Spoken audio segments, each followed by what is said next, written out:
প্রিয় দর্শক, আমরা আজকে এসেছি একটি নতুন জায়গায়। এটি দুলাই ইউনিয়নের ঘোড়ার ভিটা নামক একটি জায়গাতে। আমার পিছনেই দেখতে পাচ্ছেন যে প্রত্যন্ত বিলের মধ্যে হাঁস পালন করা হচ্ছে।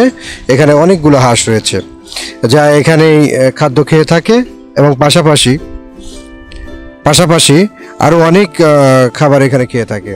এটা বিচরণ করে একদম খোলা জায়গায় এবং পরবর্তীতে রাত হলেই এটাকে নিয়ে আসা হয় ওদের নির্দিষ্ট একটি জায়গা। আপনারা দেখতে পাচ্ছেন দূরে একটি ভাওর রয়েছে, এটা আমাদের দেশীয় ভাষায় এটাকে ভাওর বলা হয়। এই ভাওরে এরা রাত্রি যাপন করে। আপনারা দেখতেছেন যে মালিক তিনি হাঁসগুলোকে তাড়িয়ে পানির দিকে নিয়ে আসছেন যাতে করে তারা পানিতে সাঁতার কাটতে পারে। এভাবে তারা সাঁতার কাটলে তাদের দৈহিক বৃদ্ধির সৃষ্টি হয় এবং পাশাপাশি অনেক ডিমের যে ব্যাপারটা থাকে সেটা পরিপূর্ণ হয়ে যায়। সম্মানিত দর্শক, আমরা এখন কথা বলবো এই হাঁস খামারের যে মালিক, যিনি পরিচর্যা করেন সব সময়, ভাইয়ের সাথে আমরা কথা বলছি আমাদের এই চৌধুরী ভাইয়ের সাথে, যে তিনি এখানে কিভাবে প্রত্যন্ত অঞ্চলে বিলের মধ্যে হাঁস পালন করছে। আমরা তার কাছ থেকে শুনবো এখানকার সুযোগ সুবিধা বা এনি হাঁস পালন করে কিভাবে লাভবান হচ্ছেন। ভাই, আপনার নাম? বিসমিল্লাহির রহমানির রহিম। আমার নাম মোহাম্মদ ইদ্রিস খান।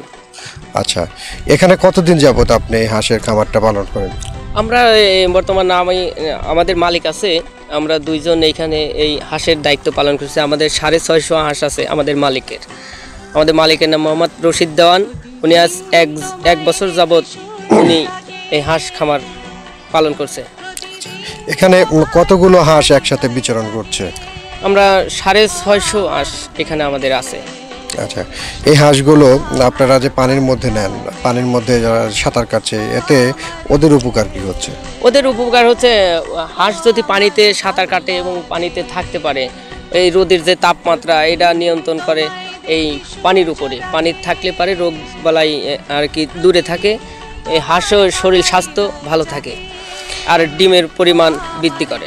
আচ্ছা আচ্ছা, আপনি বলবেন কি যে এই হাঁসটা আপনারা কি ছোট থেকেই বড় করেন নাকি বড় অবস্থায় এদেরকে কিনে নিয়ে আসেন? এটা সুযোগ সুবিধা আছে। এটা আমাদের মালিক বর্তমান এটা উল্লাপাড়ার থেকে 4 মাসের বাচ্চা কিনে আনছিল।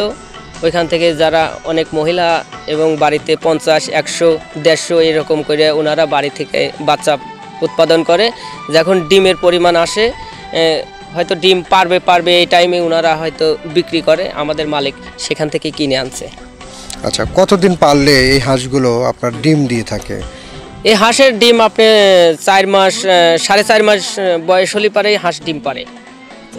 আর আমাদের এই মালিক এখন বর্তমানে আমাদের 450 হাঁস আছে, আমাদের 480-90টি করে ডিম পারতেছে। এখন আরও সামনে বৃদ্ধি হবে ইনশাল্লাহ আমরা মনে করি। আর এই 650 হাঁস আমরা লালন পালন করতেছি 2জন ব্যক্তি। এদের আমাদের এই হাঁসের থেকে আমাদের এই যে টাকা পাই, মালিকের থেকে যে টাকা পাই, এদের আমাদের 2জনের পরিবার চলতেছে। আর আমাদের মালিকের বর্তমান যদি 1000 টাকা করে এখন বর্তমান সও কিছু দাম কমছে, হয়তো 950 টাকা করে আমরা সও বিক্রি করতেছি এখন। এতে আমাদের মনে করেন যে হয়তো 4,500 টাকার মতো আসতেছে আমাদের খরচ খরচা। আর ধান খাওয়ানো হয়তো 1 মণ ধান খাওয়ানো হয় 7 থেকে 750 টাকা। আর আমাদের মানে মালিক আমাদের 2জনের খাওয়া দাওয়ার পিছনে হয়তো দিন 700 থেকে 800 টাকা খরচ হচ্ছে বেতন দিয়ে, খাওয়া দিয়ে। আর আমাদের মালিকের বর্তমান 2 থেকে 2200 টাকা পর্যন্ত মালিকের ইনকাম ট্যাক্স থাকতেছে। আচ্ছা ভাই, আপনার কাছ থেকে অনেক তথ্য পেলাম, আপনি অনেক ভালো বলছেন। আমি মনে করছি যে আপনি মনে হয় দীর্ঘদিন যাবৎ এই হাঁসের খামারের সাথে যুক্ত আছেন। আচ্ছা, আমাদেরকে আরেকটু বলবেন কি যে হাঁসের যখন আপনারা লালন পালন করেন তখন এদের রোগ বালাইটা কেমন হয়? হ্যাঁ, রোগ বালাই তো অবশ্যই আছে মানুষের দেহে। মানুষ যদি শরীর যেমন মানুষের দিয়েই বলি, যেমন মানুষ যদি পরিষ্কার পরিচ্ছন্নতাভাবে থাকে তাহলে তাদের রোগ বালাই কম হয়। এবং আমরা হাঁসটা পরিচর্যা করি সুন্দর পরিবেশে, সুন্দর জায়গায় রাখি। হয়তো খোলা আকাশের নিচে অনেক খামারই রাখে, আমরা রাখি না। আমাদের উপরে তিরপল করা আছে, সাইড দিয়ে বাতাস যাওয়ার পরিবেশ আছে, যাতে আমরা মনে করেন যে রাইতে যে পালাটা পড়ে খোলা আকাশের নিচে, এই জন্য রাখি না যে আমাদের উপরে তিরপল দেওয়া আছে, গুণির নেট করে দেওয়া আছে, যাতে পালা পড়লে পারে রোগ বালাই বেশি হয়, হাঁসের ঠান্ডা লাগে, এতে রোগ বালাই বৃদ্ধি বেশি পায়। আর আমরা পরিবেশে রাখি, আমাদেরটা রোগ বালাই থেকে নিয়ন্ত্রণে থাকে। আর আমাদের ডিমের পরিমাণটাও বেশি, এই জন্যই বেশি। আচ্ছা, আপনি বলবেন কি ভাই যে এই হাঁসগুলোর ডিমটা কখন সংগ্রহ করেন আপনারা? এই রাতে, এই সন্ধ্যার সময় এখন আমরা বাওয়ারে দেব, আর রাইতে ডিম পারবে ইনশাল্লাহ। সকালবেলায় আমরা বেলা যে ওঠে এই টাইমে আমরা ডিমটা বের করে ফেলাই। আর এই হাঁস মাটিলে হয়তো ধান খাবার দেই, রাখি মাটিলে। সকালবেলা যদি গোসল টোসল করে হাঁস, তাহলে ওই রাইতে যে থাকে একসাথে গরম, এই গরমের তাপমাত্রাটা, হাঁস হলেও অতিরিক্ত গরম, তো পানিতে গোসল করলে পারে ওই তাপমাত্রাটা নিয়ন্ত্রণ হয়ে যায়, হাঁসের শরীর স্বাস্থ্য ভালো থাকে। ধন্যবাদ ভাই, আপনার কাছ থেকে অনেক তথ্য জানলাম। ভাই, আপনার এই হাঁসের ডিমগুলো কোথায় বিক্রি করেন? আমাদের পাশে বাজার আছে, আমরা সকালে প্রতিদিন ওই ব্যাপারে দিয়ে আসতে হয়। মানে ওই ব্যাপারে এই অত্র এলাকার গাজনা বিলে যতই পড়ায় ডিম পারে, যারাই এই খামারি আছে তারা সবাই একত্র মাঝেই ওই দোকানে দিয়ে আসে, পাইকারি হিসাবে দিয়ে আসে। ওই ডিমটা উনি আবার ওইতে একবারে সরাসরি ঢাকায় ট্রান্সফার করে। হ্যাঁ, করতেছি। ধন্যবাদ ভাইকে। ভাই এত সুন্দর করে চমৎকারভাবে উপস্থাপন করলেন কিভাবে এই প্রত্যন্ত অঞ্চলে খামারি হয়ে একটি দেশের উন্নয়নে তিনি একজন অংশীদার হিসাবে কাজ করছেন আমরা দেখতে পেলাম। আসলে প্রত্যেকটি বাংলাদেশের প্রত্যেকটি জায়গায় যেন এমন স্বনির্ভরশীল ব্যক্তি গড়ে ওঠে, আমরা যেন এরকম স্বনির্ভরশীল ব্যক্তির মাধ্যমেই বাংলাদেশ যেন অর্থনৈতিক দিক থেকে আরও এগিয়ে যায়।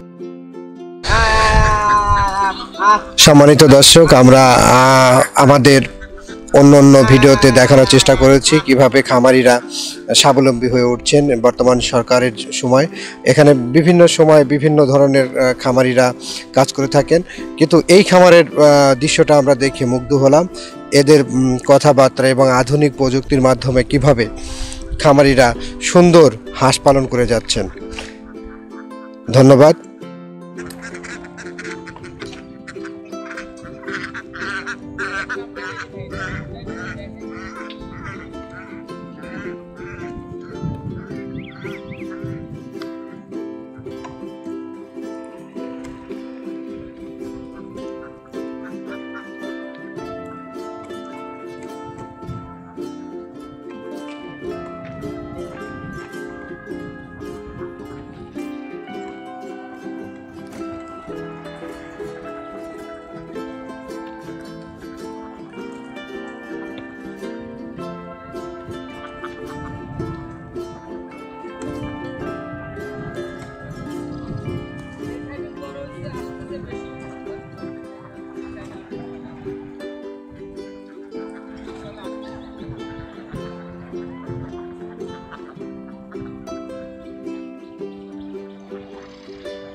কিভাবে আসতেছে গুটি গুটি পায়ে ডেসক্রিপশন।